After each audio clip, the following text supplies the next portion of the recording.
Bismillah.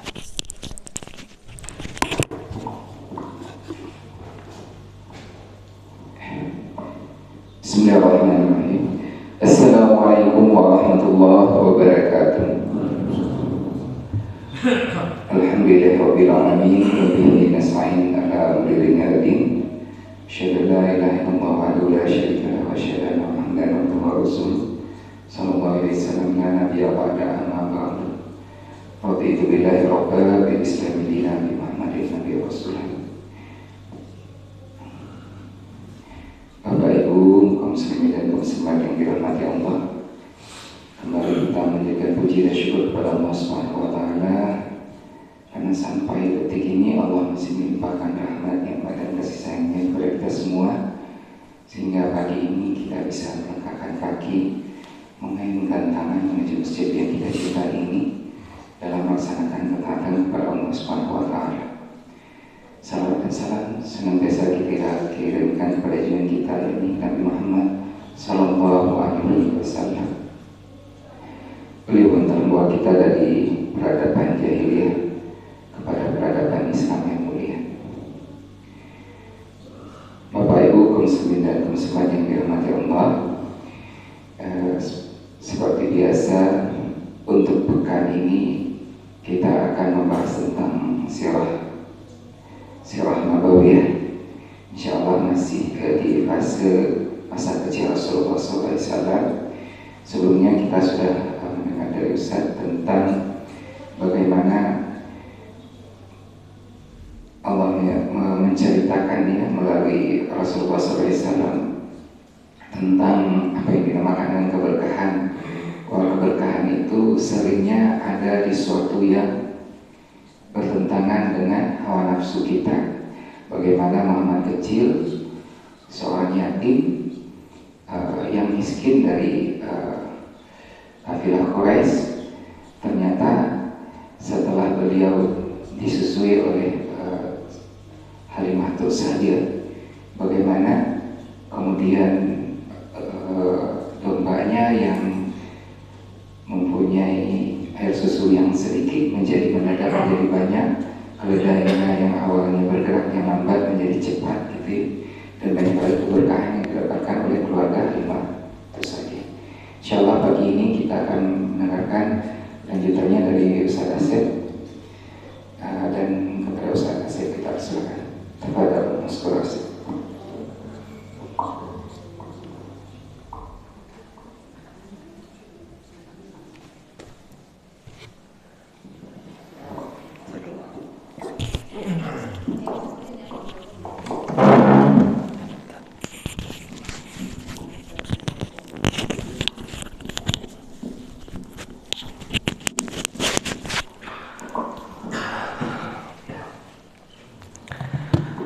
Bismillahirrahmanirrahim. Assalamualaikum warahmatullahi wabarakatuh. Alhamdulillahilladzi wa kafa, wassalatu wassalamu ala rasulillahil mustafa wa ala alihi wa ashabihi ahli sidqi wal wafa.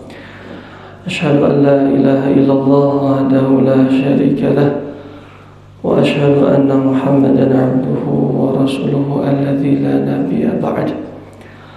Allahumma salli wa sallim wa barik ala Muhammadin wa ala alihi wa sahbihi ajma'in. Rabbi shrah li sadri wa yassir li amri wahlul 'uqdatam min lisani yafqahu qawli. Allahumma la ilma lana illa ma 'allamtana innaka antal alimul hakim.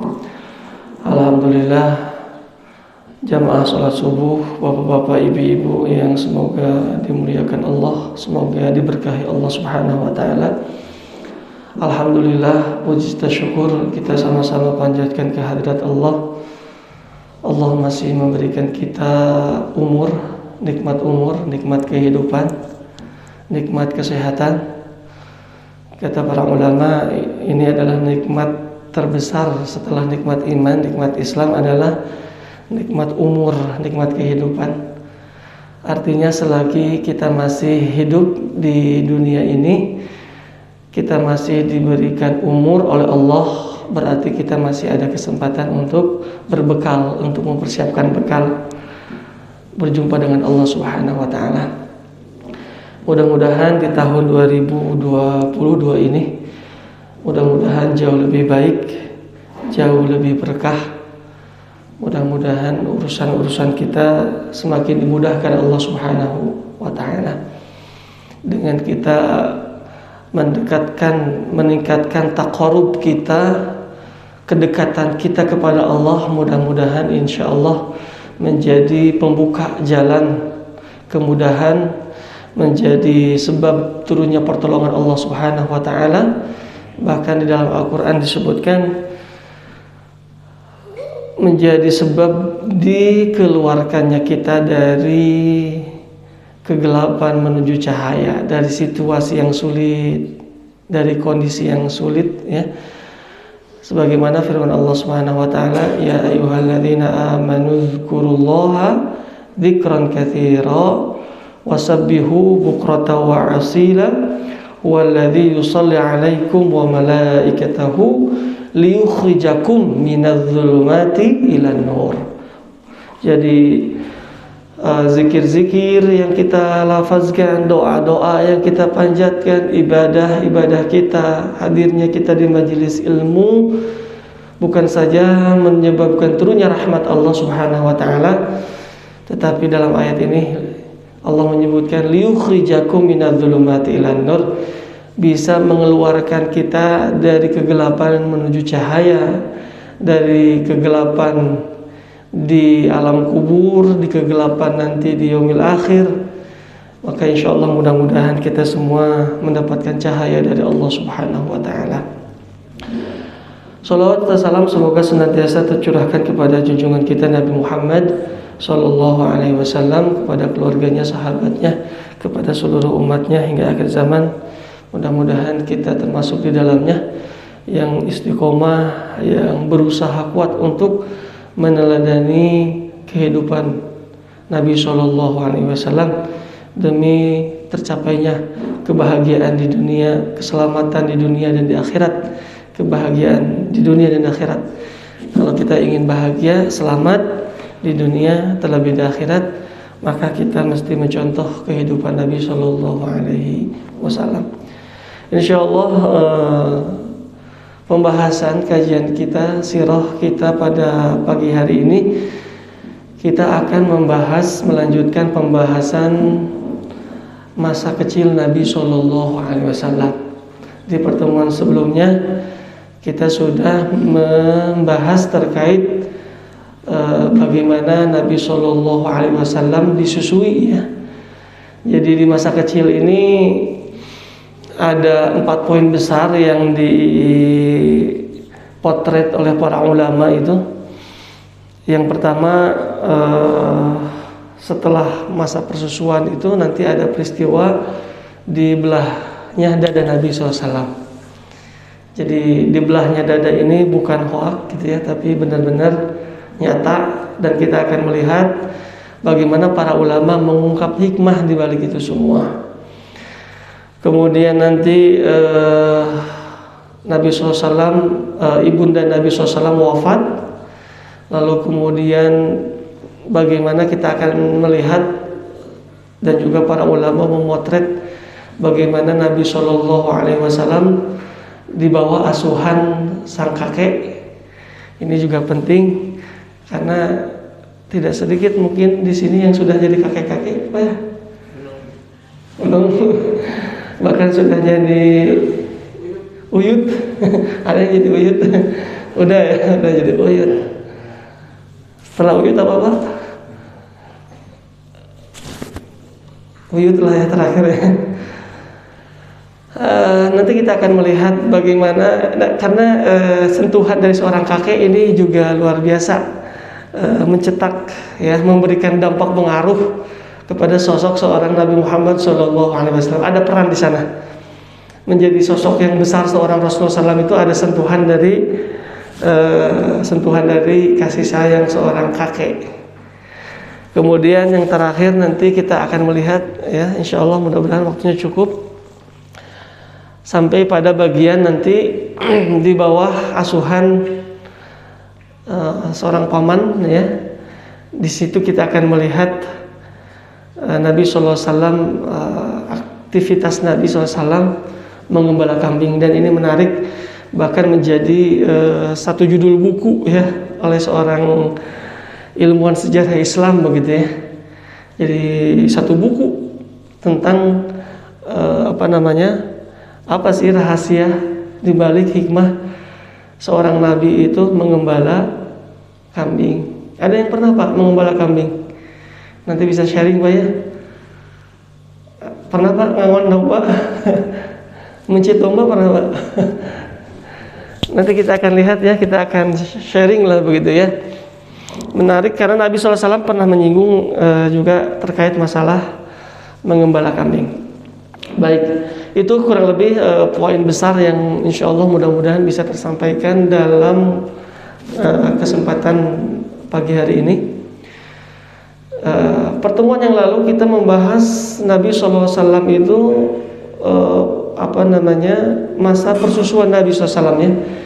Jadi para ulama mengungkapkan bahwa Nabi SAW disusui bukan karena faktor sosok ya, tapi lebih kepada tempat, lebih kepada alasan tempat dan juga kebiasaan. Jadi memang sudah menjadi kebiasaan bangsa Arab kalau ada anak lahir kemudian disusui. Yang kedua alasannya alasan tempat. Jadi memang Nabi sengaja dibawa ke tempat yang luas, ruang yang luas, supaya hatinya menjadi lapang begitu. Karena dua kali begitu ya. Satu di masa kecil, nanti kita akan mendapatkan lagi di mana langsung Allah Subhanahu wa taala nanti yang membawa Nabi ke suatu tempat yang jauh lebih luas. Saat kapan? Saat ketika Nabi mengalami kesedihan yang bertubi-tubi. Kita mengenal ada ya Ammul Huzni, tahun kesedihan Nabi. Nah, di tahun kesedihan Nabi orang lagi sedih kan Pak ya. Lalu kemudian nanti cara Allah Subhanahu wa taala itu untuk menghibur Nabi sallallahu alaihi wasallam, maka Nabi kemudian diangkat ke sebuah tempat yang luas. Biar hatinya menjadi luas, menjadi hati lapang. Saat kapan? Peristiwa Isra Mi'raj. Jadi ini memberikan pelajaran kepada kita saat ketika kita sedang sedih, supaya hati kita menjadi lapang, pikiran kita menjadi luas, lapang, maka kita mesti menempatkan diri di suatu tempat yang luas sebagaimana Nabi Shallallahu Alaihi Wasallam. Kemudian faktor kebiasaan tadi ya. Jadi dalam satu riwayat disebutkan Nabi Shallallahu Alaihi Wasallam awalnya disusui oleh ibundanya Aminah. Ada yang menyebutkan 3 hari, ada yang menyebutkan 7 hari, ada yang menyebutkan 9 hari. Setelah itu kemudian dilanjutkan ya, disusui oleh Halimah As-Sa'diyah. Halimah As-Sa'diyah ya. Kontraknya sih awalnya 2 tahun. Kontraknya itu memang pada umumnya memang ibu-ibu menyusui sampai 2 tahun Bu ya. Tapi kalau lebih boleh nggak? Menyusui sampai 2 tahun lebih boleh Bu?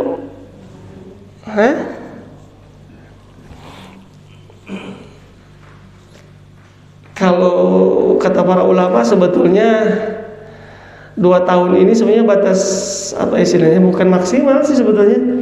Kalau seandainya lebih sedikit begitu ya, itu tidak mengapa begitu ya, tidak mengapa. Maksudnya tidak menjadi patokan harus, tapi minimal. Tapi juga jangan sampai usia 7 tahun, 5 tahun masih. Nah itu juga kelewat batas ya. Ya proporsional saja begitu ya. Kalau lebih sedikit kata para ulama nggak jadi soal.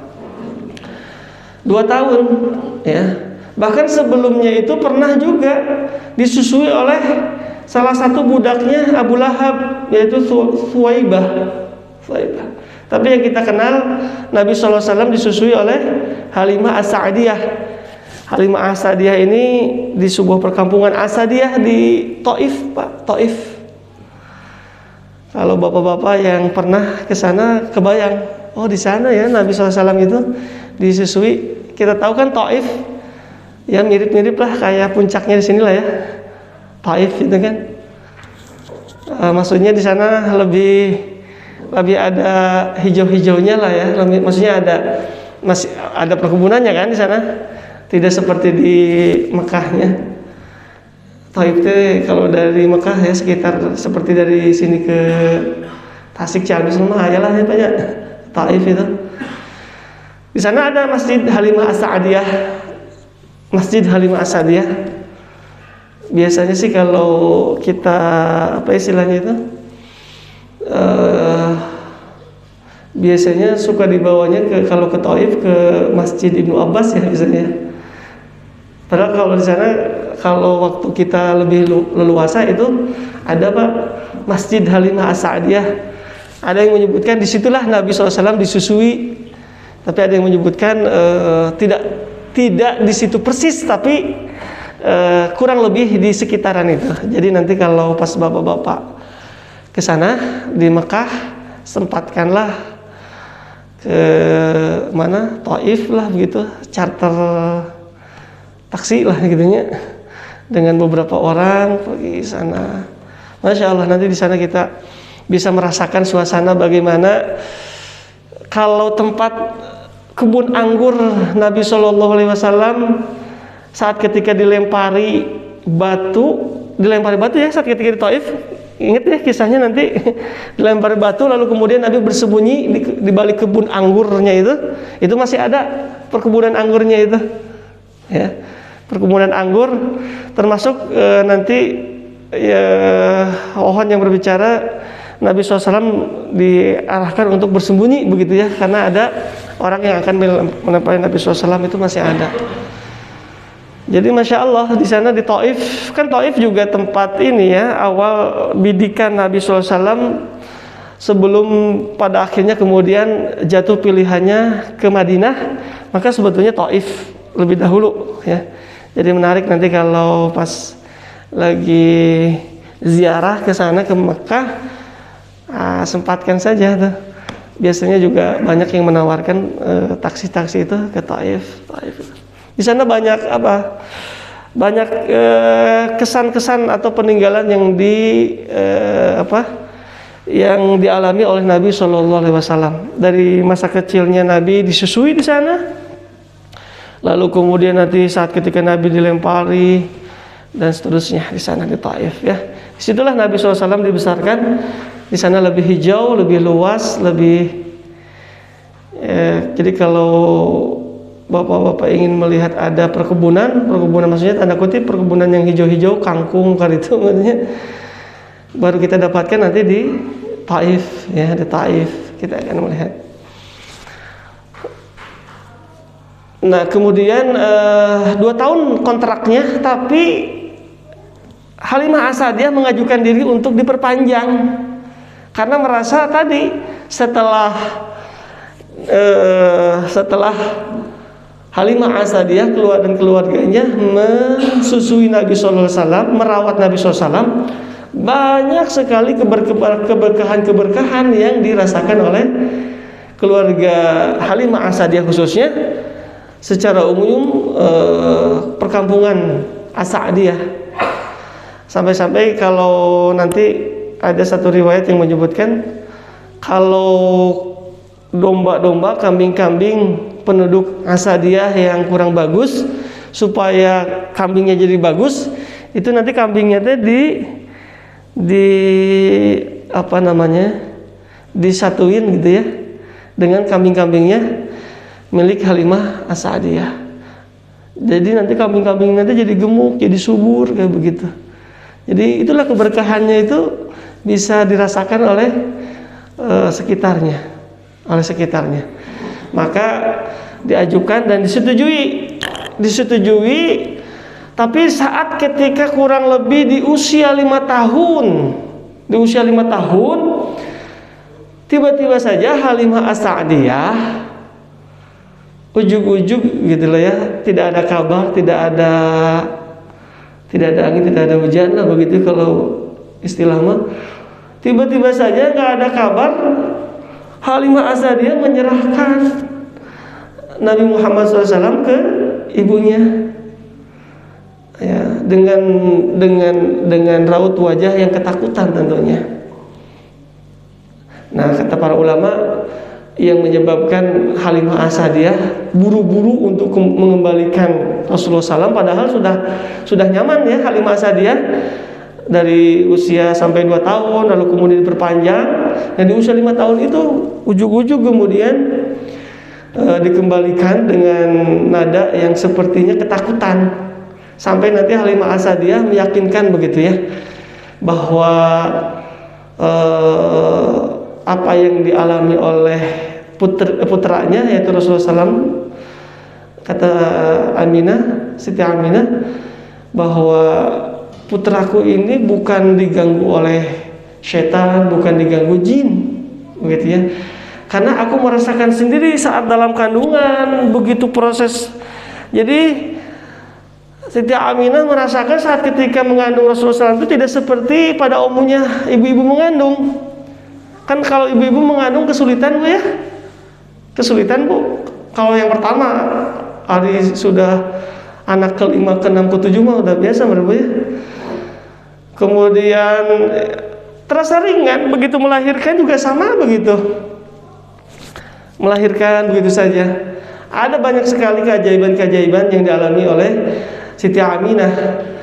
Bahkan dalam satu riwayat dikatakan ada 3 kondisi di mana syaitan, jin itu tidak akan mendekat, lari. Ada 3 keadaan di mana syaitan, jin itu akan lari. Kapan saja? 1, saat ketika sedang terdengar azan. Jadi kalau sedang azan mah syaitan pun pada lari. Tapi pas begitu azan selesai, syaitan datang lagi mendekat. Makanya ketika lagi sholat, kemana-mana kan pikiran tuh. Tadi kalau sudah sedang sholat, syaitan datang lagi menggoda kita. Saat kapan lagi syaitan menjauhi kita? Yang kedua, saat ketika sedang sujud. Jadi saat ketika sedang sujud mah syaitan gak mau ganggu kita, gak mau mendekati kita, dia menjauh. Ya. Bahkan disebutkan dalam riwayat yang lain, ketika kita sujud, ketika Bani Adam, ketika manusia sujud, maka saat itulah saat-saat dimana syaitan menangis. Jadi kalau kita ingin membuat syaitan bersedih, menangis, banyak-banyaklah kita bersujud. Karena yang menyebabkan iblis terlempar dari surga, yang menyebabkan iblis masuk neraka, alasannya apa? Tidak mau bersujud. Yang ketiga, saat ketika Rasulullah SAW lahir Bu. Jadi saat ketika Nabi lahir itu syaitan itu menjauh. Beda dengan kalau kita lahir. Kalau kita lahir, syaitan, jin mengganggu, mendekati kita. Itu diantara alasan kenapa Imam Asy-Syafi'i menganjurkan. Ini hanya ada dalam mazhab Syafi'i. Kalau seorang bayi lahir itu di azan. Alasannya apa? Supaya bayi yang lahir itu dibebaskan, dijauhkan dari segala macam gangguan syaitan dan jin. Tapi ini hanya ada dalam pendapat mazhab Syafi'i, diazanin kemudian ya. Alasannya itu supaya dijauhkan kita dari bayi kita dari gangguan syaitan dan gangguan jin. Ya. Jadi Siti Aminah mencoba meyakinkan nggak ada apa-apa dengan anak saya. Anak saya ini istimewa saat ketika lahir saja. Ya, saat ketika lahir saja cahaya begitu terang di waktu malam itu.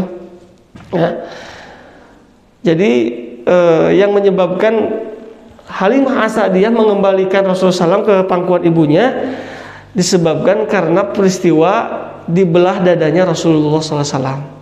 Sampai hari ini orang-orang kafir, orang-orang Nasrani khususnya menganggap peristiwa dibelah dadanya Nabi itu peristiwa yang mustahil. Menurut ibu mustahil nggak?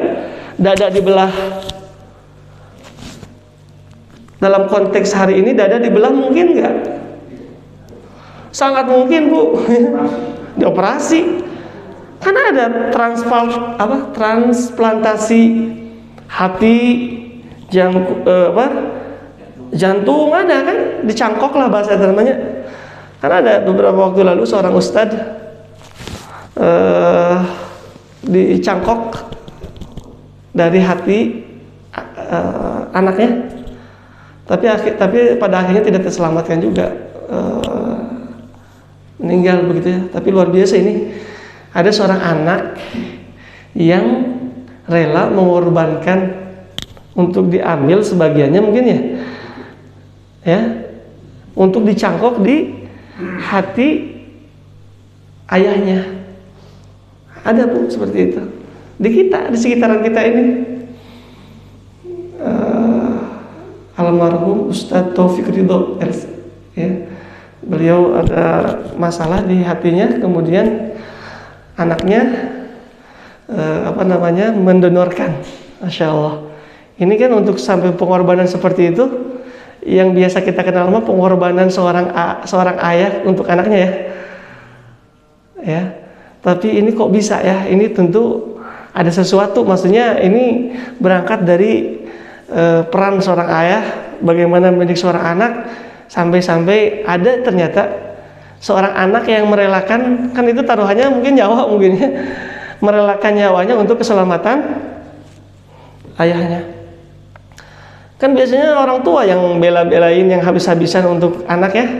Saya perhatikan kalau misalkan ada seorang ibu atau seorang ayah yang sudah lama di ICU, ketika disampaikan oleh dokter misalnya bahwa ini nampaknya sudah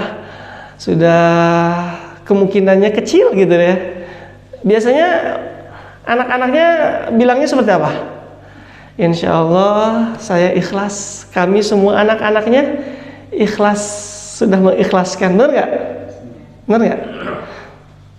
Tapi beda, Bu, dengan kalau misalkan seorang anak yang berada di ICU, kemudian kemungkinannya kecil untuk hidup. Biasanya kalimat yang terucap dari lisan seorang ibu apa? Seorang bapak. Saya pernah soalnya, Bu, mengalami, oh beda ya. Ini luar biasa kecintaan seorang orang tua kepada anak. Benar-benar saya melihat itu satu kondisi ketika saya oleh keluarganya Pak Ustadz bisa hadir untuk mentalkinkan begitu ya. Anak-anaknya ketika disampaikan oleh dokter, kami sudah ikhlas. Tapi beda, Bu. Saya pernah punya seorang murid meninggal di usia kelas 1 SMP. Ya, salah satu murid di SMP Lansar itu, saya lupa tahun berapa itu, di Pasteur itu, rumah sakit Pasteur, itu ibunya bilang, kalau seandainya bisa ditukar, apapun tolonglah, biarkan saja saya yang meninggal, biarkan anak saya tumbuh, dia masih kelas 1 SMP. Sampai begitu, benar nggak, Bu? Maksudnya kalau seorang ibu mah beda, mampu berani mempertaruhkan nyawa, pokoknya mah sampai titik darah penghabisan kalau bisa begitu ya, kalau bisa ya. Bahkan kalau bisa nyawa seorang ibu itu, seorang ayah bisa karena ada seorang bapak menjual ginjalnya untuk keperluan sekolah anaknya. Ada kan yang begitu, Pak? Bukan hoax kan ya, tapi itu nyata adanya. Ya kan? Kembali tadi untuk konteks hari ini itu sesuatu yang biasa begitu di dunia medis, dibelah. Kemudian nanti dijahit lagi, dan yang menuturkan Anas bin Malik. Anas bin Malik itu kan pernah dalam kurun waktu yang sangat lama memang diantarkan oleh ibunya untuk dititipkan kepada Rasulullah SAW. Artinya, ya Rasulullah, ini anak saya Unais, silahkanlah pokoknya mah mau diapa-apain silahkan begitu loh ya. Mau disuruh-suruh, pokoknya mah saya ingin anak ini selalu dekat dengan engkau. Jadi supaya luar biasa, supaya bisa melihat keseharian Nabi SAW. Makanya beliau termasuk di antara yang banyak meriwayatkan hadis Nabi SAW. Kata Anas bin Malik, ini Anas bin Malik sahabat Nabi yang nanti yang terakhir meninggal dunia, itu menuturkan, aku melihat ada bekas jahitan. Ada bekas jahitan di dada Nabi Shallallahu Alaihi Wasallam. Jadi peristiwa Nabi dibelah dadanya itu benar-benar real. Bahkan 2 kali. Satu kali lagi kapan? Saat ketika peristiwa Isra Mi'raj. Jadi dibelah dada Nabi SAW itu benar-benar dibelah. Saat ketika Isra Mi'raj, ketika mau berjumpa dengan Allah, dibersihkan dulu. Jadi kata kuncinya adalah dibersihkan. Jadi malaikat Jibril yang langsung ya dibersihkannya, nanti dibelah dadanya itu benar-benar dibelah, Pak. Lalu kemudian dikeluarkanlah bagian-bagian yang kotor, bagian-bagian jantung, bagian yang kotornya.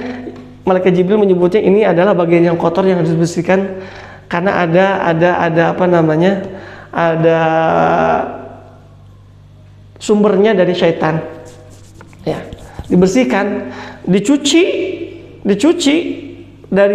langsung dari surga, dari air surga itu, kemudian diletakkan. Ini hadisnya panjang, hadisnya sahih dalam hadis riwayat Bukhari juga ada, dalam riwayat Muslim juga ada peristiwa ini apa namanya, pembelahan dada Nabi SAW. Jadi ini riwayatnya jelas ya, hadis riwayat Imam Muslim juga ya. Anna Rasulullah SAW atahu Jibril wa huwa yal'abu ma'al ghilman fa akhadahu fa sara'ahu fa syaqqa qalbahu fastakhraja minhu 'alaqah qala hadza hadzun asy-syaitani minka. Kata Jibril, ini adalah bagian dari syaitan ya. Thumma ghasalahu fi tastin min dhahabin bima'in zamzam. Oh, bahkan dibersihkannya dari air Zamzam. Ya, dibilasnya, dibersihkannya. Kan kalau pas ketika dikeluarkan pasti keluar darah mungkinnya dan seterusnya. Nah, itu nanti dibersihkannya dengan air Zamzam. Nah, Jibril langsung yang melakukan pembelahan pada dada Nabi Shallallahu Alaihi Wasallam. Nah, jadi kalau orang-orang Nasrani membantah mustahil, nah itulah mukjizat Nabi SAW, ya kan? Nabi Isa mukjizatnya apa? Hah? Menghidupkan. Terus apa lagi? Yang paling mustahilnya lagi apa? Begitu lahir bisa ngomong. Mustahil nggak? Kan mohon maaf ya, orang Nasrani kan menganggap Nabi Isa ya, gitu ya, sebagai Al-Masih gitu ya. Nah, kan mukjizatnya ketika begitu terlahir tanpa seorang ayah. Begitu lahir bisa. Kalau hari ini ada bayi langsung bisa ngomong, normal nggak Pak? Dokter ketakutan nggak? Bidan ketakutan nggak? Begitu lahir pengen susu formula misalkan gitu, nggak mau ngasih dan seterusnya. Atau begitu lahir pengen kopi, kan pasti kaget, pasti ada sesuatu kan? Pasti ini ada gangguan begitu, ya. Itu mukjizat. Nabi SAW mukjizatnya ketika kecil dibelah dadanya dibersihkan. Jadi Nabi sejak kecil saja sudah dimaksum. Nah, ini juga menjadi pelajaran buat kita, kata para ulama, sedini mungkin sejak kecil ya, jauhkan, hindarkan anak-anak kita dari sesuatu yang buruk. Ya. Makanya kan di usia kalau sudah balik, apalagi usia 7-10 tahun kan sudah ada perintah untuk dipisahkan anak kita itu. Bahkan dalam Al-Quran secara spesifik disebutkan dalam surat An-Nur, ada waktu-waktu yang menjadi privasi kita yang tidak boleh dimasuki oleh anak-anak kita. Jadi kalau kita melihat anak-anak hari ini, mohon maaf, secara secara biologisnya lah ya, lebih cepat. Ya kan sekarang beda dengan bapak-bapak waktu dulu. Anak sekarang mah anak SD sudah Sudah ditambah dengan media, tentunya media yang berseliweran, baik yang positif terlebih-lebih yang negatif begitu. Banyak kasus-kasus asusila. Kan itu sebenarnya berangkat dari sana. Jadi Al-Quran sudah memberikan, preventif kan. Kalau anak itu sudah usia 7 tahun, kalau memungkinkan dipisahkan dari tempat tidur kita, ya. Karena kita nggak sadar di ada waktu-waktu privasi, disebutkan 3 waktu privasi itu. Sebisa mungkin jangan sampai anak kita itu masuk ke kamar kita. Kapan? Pada subuh kayak begini. Jangan biasakan anak itu masuk dengan dengan luas. Ini benar-benar berdampak, sangat-sangat berdampak kepada psikologis dan emosional anak ini. Kedua, waktu zuhur. Waktu zuhur kan ya sebagian banyak orang waktu ketika seorang ayah, seorang ibu menanggalkan auratnya, benar nggak? Kemudian yang ketiga di waktu malam hari menjelang tidur, waktu tidur. Nah ini disebutkan oleh Allah dalam Al-Quran. Lihat berapa itu ya? Ibu-ibu ada yang hafal bu ayatnya? Ayat berapa itu tuhnya? Pokoknya mah halamannya sebelah kanan, ayatnya paling bawah itu. Nanti ibu bisa cari ya. Ayatnya sudah hampir-hampir ayat terakhir di surat An-Nur. Ya. Thalathatun min aurat, ada 3 aurat. Ya.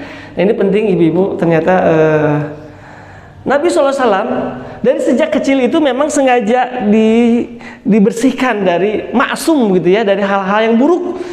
Jadi biasakan sedini mungkin anak kita dijauhkan dari hal-hal yang buruk, ya, dari melihat aurat, termasuk aurat kita seorang ibu, seorang ayah, ya, dari sedini mungkin. Itu diantara hikmahnya. Ya, jadi kalau anak sejak kecil sudah mengenal rasa malu begitu ya. Ya, dari sejak kecil memang sudah diajarkan rasa malu, dan ini yang ada pada diri Nabi SAW. Itu terbawa terus ya. Ya, rasa malu tanda kutip ya. Kan kalau orang yang sudah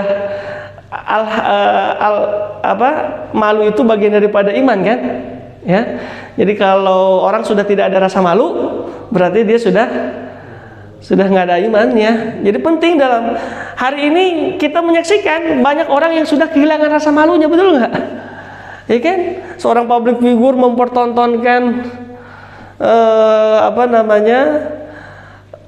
aktivitas buruk ya di publik gitu ya, di tempat-tempat, di ruang-ruang terbuka begitu ya, sudah hilang rasa malu begitu ya. Orang berbuat maksiat di tempat-tempat umum begitu ya. Nah ini yang perlu ditanamkan dari sejak kecil ya, rasa malu, dan itu ada pada diri Nabi SAW ya.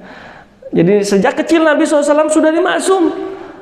Bahkan ada 1-2 kali Nabi SAW itu ya, Nabi itu memang dari sejak kecil termaksum. Dari sejak kecil Nabi itu pernah, namanya juga anak kecil gitu ya, kalau dengar ada keramaian-keramaian kan suka mengundang perhatian, benar kan? Kalau ada tiba-tiba ada, kalau sekarang apa yang mengundang keramaian anak-anak? Anak-anak itu tiba-tiba lagi ngaji bubar gitu. Kalau ada apa misalnya? Yang membuat, atau anak-anak ibu lagi di rumah lagi makan, tiba-tiba di luar ada suara, tiba-tiba keluar anak-anak itu, kan ada begitu ya. Kalau dengar apa biasanya? Piraku anak-anak dangdut lu.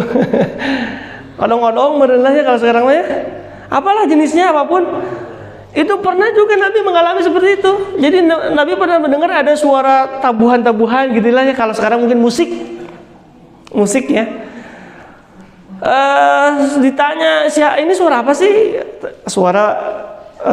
Suara orang yang sedang hajatan lah kira-kira begitu. Tapi menariknya itu setiap kali Nabi seorang manusiawi fitrah, ada keinginan waktu itu, tapi Nabi SAW pas begitu mau sampai ke tempat di mana suara sumber itu ada, itu lagi-lagi Nabi SAW dibuat rasa ngantuk oleh Allah Subhanahu Wa Taala. Ngantuk. Artinya begini, ciri di antara rahmat Allah, ciri tanda cinta Allah yang sangat besar kepada hambanya, di antaranya apa? Ketika seorang hamba itu ada niat untuk melakukan suatu dosa, suatu maksiat, maka digagalkan oleh Allah Subhanahu wa taala. Nggak jadi. Kan hawa nafsu kita mendorong kepada keburukan, betul tidak? Ya, cenderungnya kepada keburukan hawa nafsu kita itu. Tapi ciri kalau kita ingin mendeteksi kita termasuk yang disayangi oleh Allah atau enggak ya, cirinya setiap kali kita ada niat untuk melakukan suatu keburukan, tiba-tiba ada saja penghalangnya, ada saja hambatannya, begitu ya. Itu ciri. Karena kalau kita melihat dalam sirah begitu, Nabi SAW ketika melihat ya kan penampilan orang-orang Quraisy kan membuka aurat seperti itu kan, Allah tidak ingin, Allah tidak ridho kalau Nabi SAW itu melihat hal-hal yang buruk begitu, sehingga berjalannya sih sudah dalam perjalanan, tapi kemudian dibuat ngantuk. Atau mungkin kalau sekarang mah motor bannya jadi bocor, kendaraan ada aja begitu Pak, gitu. 2 kali loh Pak itu kejadiannya. Nabi SAW sampai pernah penasaran, karena namanya juga masih kecil, belum masih penasaran. Akhirnya Nabi pernah datang lebih awal Pak ke sekarang mah merenya semacam konser. Cuman masalahnya konser di zaman jahiliyah waktu itu kebayang kan, aurat kemana-mana begitu ya. Bahkan pernah Nabi sampai mensiasati, saya supaya tidak terlambat datang lebih awal. Pas datang lebih awal karena kecepatan, acara belum dimulai, ya, acara belum dimulai. Jadi kalau sekarang mah pengajian, ustadznya belum datang, baru ada meja, jadi belum datang gitu ya. Cuman ada panggungnya.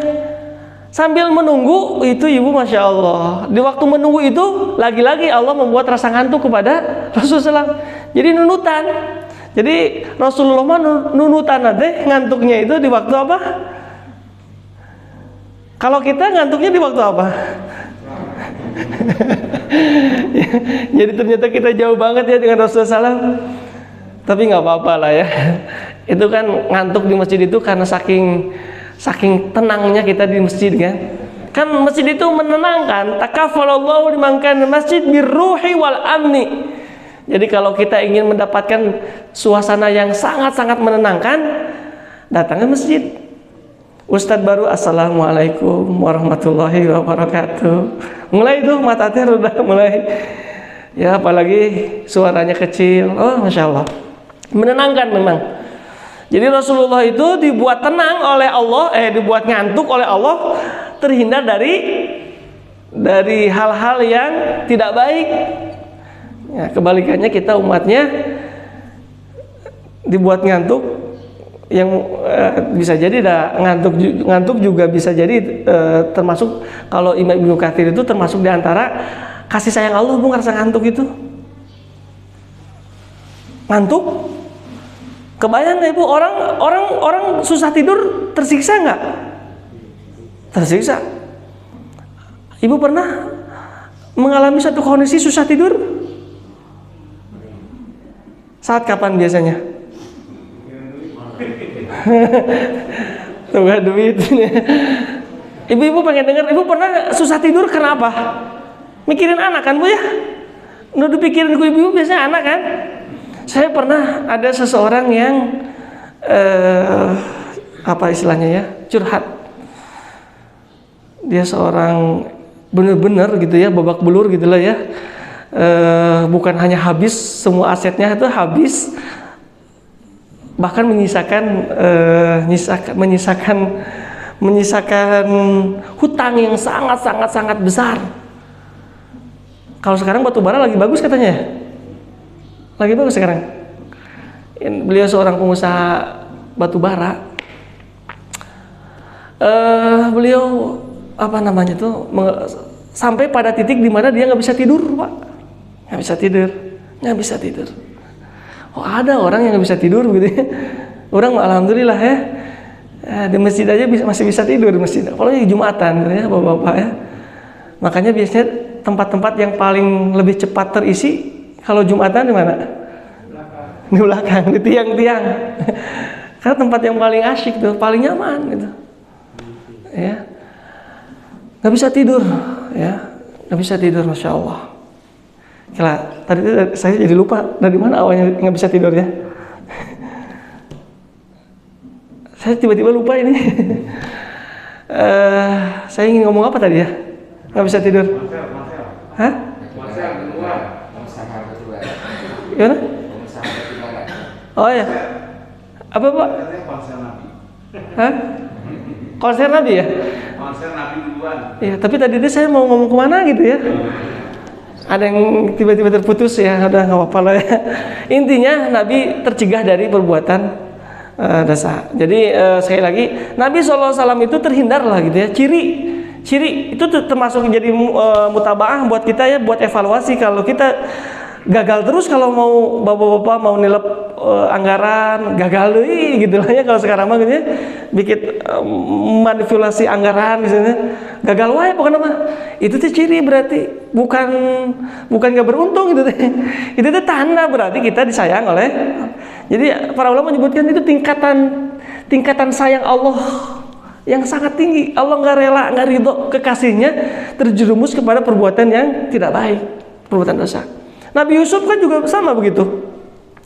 Nabi Yusuf ketika digoda oleh Siti Zulaiha, Nabi Yusuf tergoda nggak? Laki-laki tergoda nggak Pak kira-kira digoda oleh perempuan yang sangat cantik Pak? Oh iya Pak, tergoda Pak. Ya, apalagi anak muda. Mungkin kalau bapak-bapak udah tidak tergoda mungkin Pak ya. Kalau bapak-bapak digoda masih gitu Pak? Masih ada keinginan gitu Pak? Kalau bapak-bapak di sini mah enggak lah ya.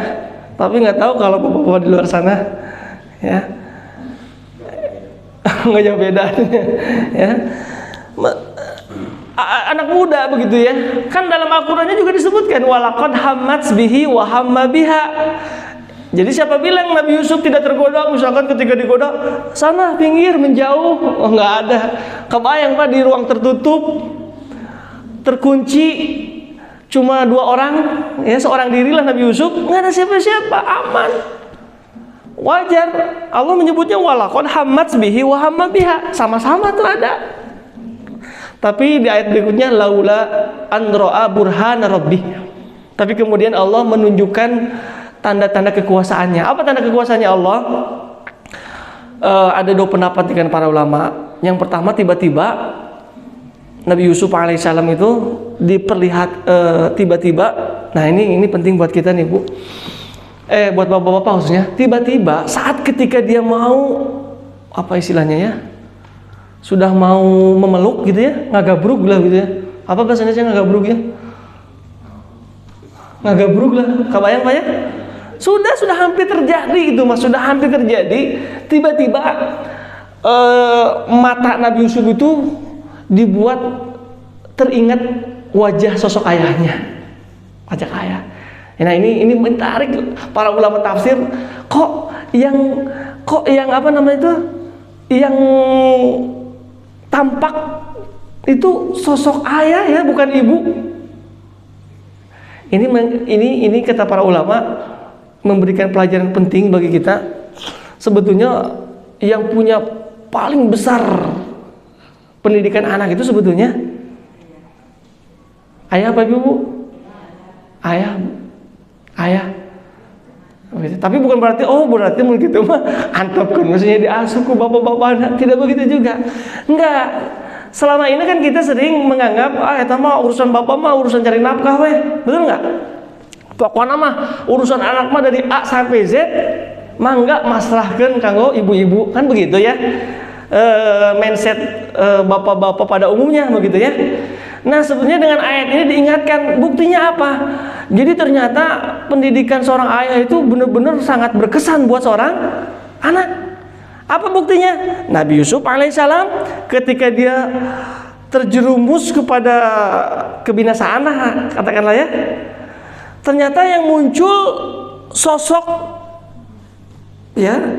yang muncul di benak seorang Nabi Yusuf siapa? Sosok ayah.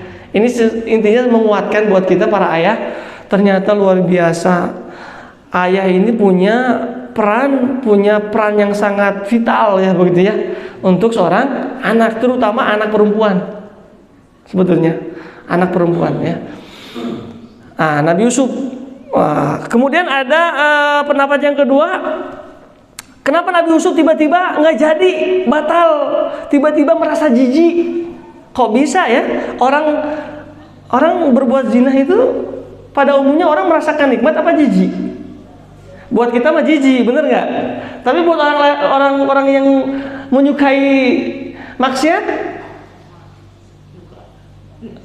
sesuatu yang nikmat kan? Nabi Yusuf saat ketika sesaat udah mau melakukan itu, tiba-tiba merasa jijik. Kenapa merasa jijik? Buktinya apa merasa jijik? Kabur kan? Sampai dibetot kan? Kan ini luar biasa ya. Kalau yang robek itu bagian depan, berarti Nabi Yusuf yang salah di pengadilan tuh. Nah ini juga bagus ini untuk kasus-kasus asusila begitu. Kalau yang rusak itu bagian depan, baju depan, berarti yang salah siapa? Nabi Yusuf. Tapi kalau yang bagian belakang yang robek, berarti yang salah Zulaiha. Artinya berarti Nabi Yusuf kabur kan, kemudian ditarik ya. Pendapat yang kedua kata Imam Al-Qurtubi, saat ketika Nabi Yusuf hampir mau melakukan itu, tiba-tiba Nabi Yusuf alaihissalam dibuat matanya itu bisa melihat siksa api neraka. Yang itu yang membuat alasan Nabi Yusuf kemudian menjadi merasa jijik, Pak. Kebayang tuh Pak, melihat api neraka kacida we banyak orang masih mau melakukan zina, udah diperlihatkan neraka, hayo we masih tetap terus dilanjutin. Terlalu itu Pak, bener nggak? Itu kata Nabi, kalau seseorang dilihatkan neraka dari lubang jarum, sebesar-besarnya lubang jarum Pak ya, paling besar lubang jarum segimana sih Pak? Kecil banget Pak.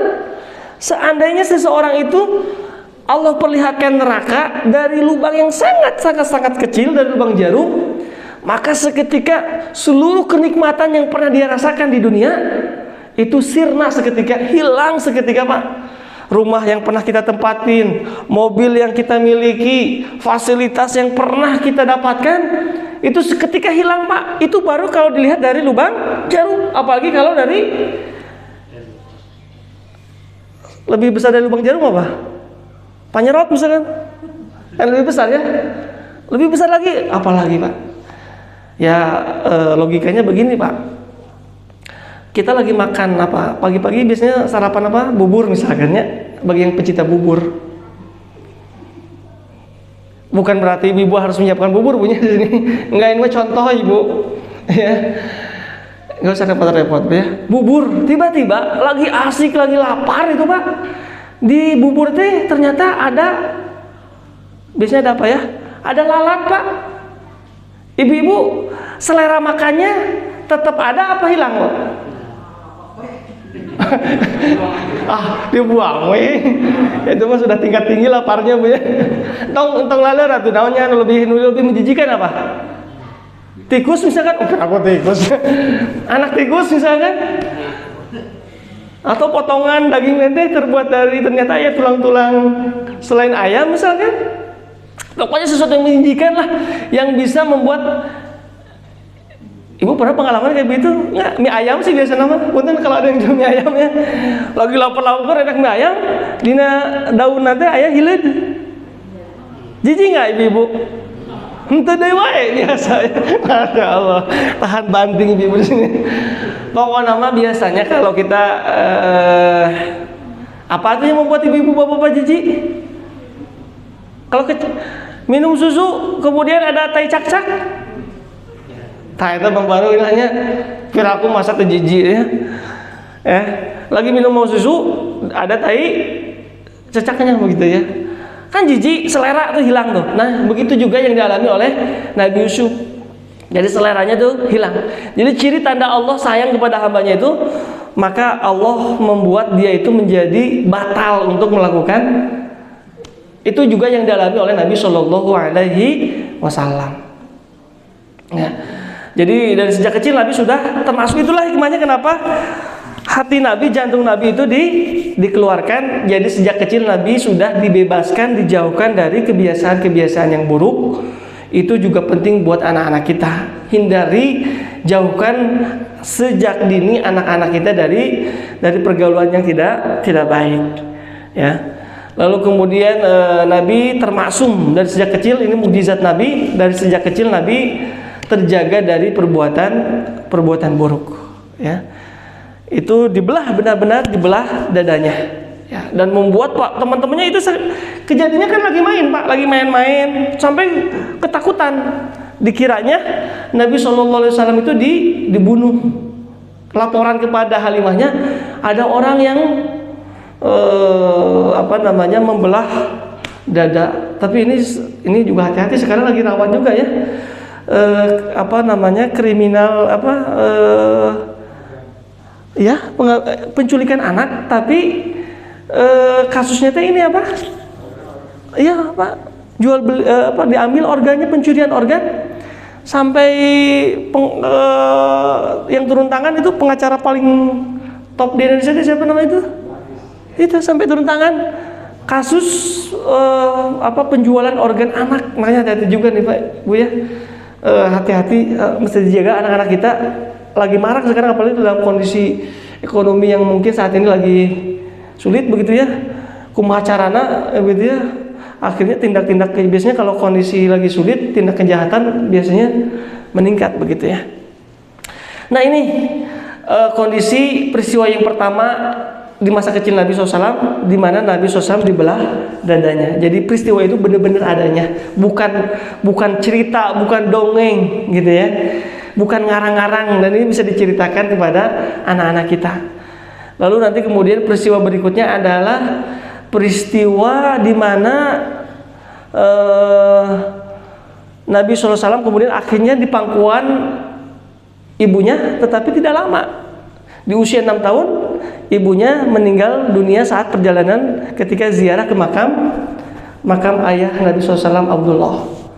Lalu kemudian nanti setelah itu berpindah kan pengasuhannya kepada siapa? Kakeknya. Dan ini menarik, luar biasa.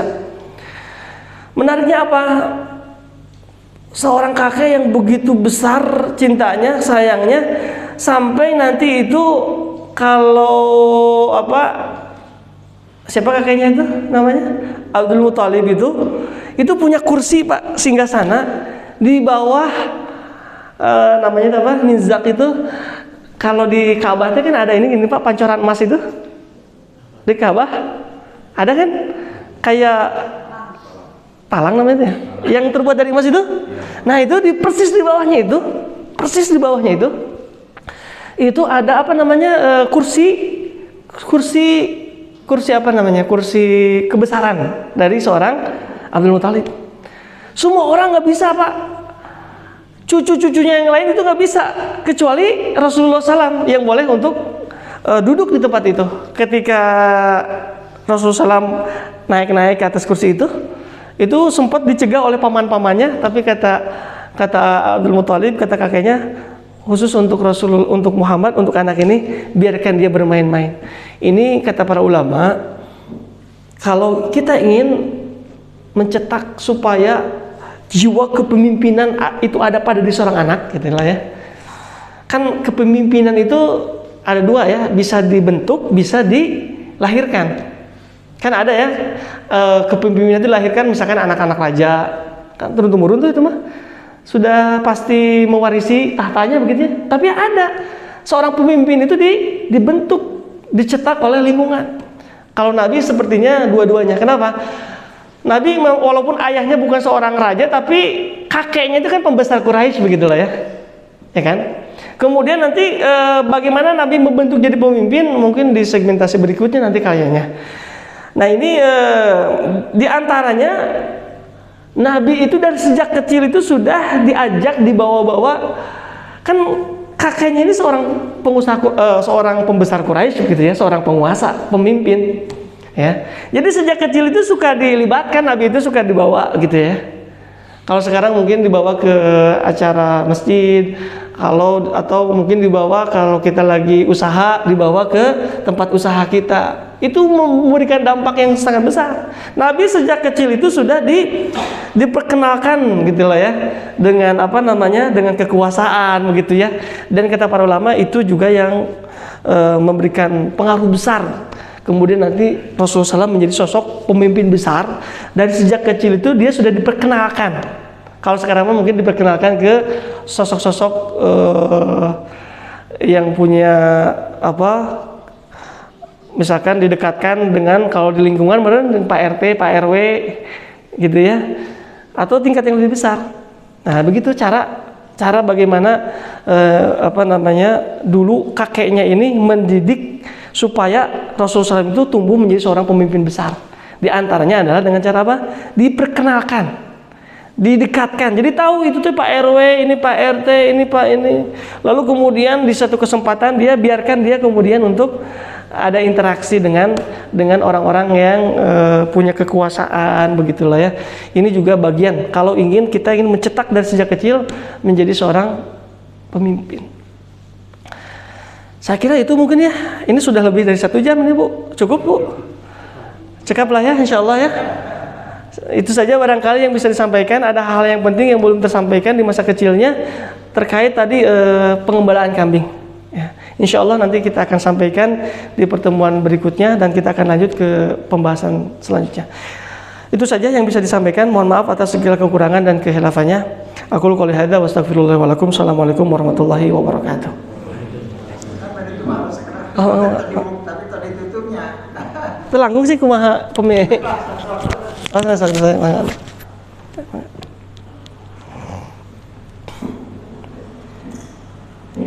Alhamdulillah telah selesai materi yang disampaikan oleh Ustaz Asep. Semoga kita bisa banyak mengambil ikhwahnya ya, terutama dalam bahasan paling tinggi dalam mendidik anak-anak kita. Bagaimana memang kondisi sekarang ya Bapak Ibu, maksiat itu sangat mudah ya. Dulu waktu waktu masih kecil itu hal-hal yang negatif itu susah. Tontonan video yang negatif itu susah ya Pak Haji. Kalau sekarang justru dihindarkan, malah mencuri handphone. Nah di satu sisi ini memang sesuatu yang memang harus kita jaga. Jadi anak itu kalau bisa handphone orang tua itu di-password. Nah ya benar. Di-password dan dibatasi. Kalau kami ya alhamdulillah belajar dari para guru, kami hanya memberikan handphone itu Sabtu Ahad. Sabtu itu 1 jam, Ahad 1 jam. Hari lain kami tidak memberikan. Nah kecuali kemarin pas dari kami memberikan, tapi itu juga dalam pengawasan. Selebihnya kalaupun anak-anak ya. nonton di YouTube, Kajian siap-siap nambe beres. Jadi orang tua bisa nambe beres. Nah, jadi ya bagaimana kata Ustaz tadi, kita menjaga itu memang dari kecil, sehingga nanti mereka hatinya bersih, sehingga dan ini yang salah satu yang penting ya. Ketika anak kita sudah susah untuk disuruh, coba perhatikan, biasanya mereka sudah banyak nonton. Tapi kalau misalnya jarang nonton, itu insya Allah disuruh itu responnya cepat. Nah, jadi demikian Bapak Ibu, semoga kajian hari ini bermanfaat. Kita banyak belajar dari kehidupan Rasulullah SAW, khususnya parenting Rasul, sehingga kita bisa menerapkan dalam kehidupan kita sehari-hari. Kemudian sebagaimana biasa, alhamdulillah pagi ini ada 8 bagian yang sudah disiapkan oleh masjid. Mangga nanti posisinya di sebelah, sudah disiapkan ya, sudah disiapkan. Dan kita tutup dulu pertemuan kita ini dengan hamdalah, alhamdulillahirobbilalamin, istighfar, sallallahu alaihi wasallam. Doa kifaratul majelis, subhanallah wa bihamdika, asyhadu an la ilaha illa anta, astaghfiruka wa atubu ilaik. Afwan minkum. Assalamualaikum warahmatullahi wabarakatuh. Ya, sok di nomornya di WA. Baru selesai ya. Mangga Bapak Ibu yang ingin melaksanakan syuruk, silakan.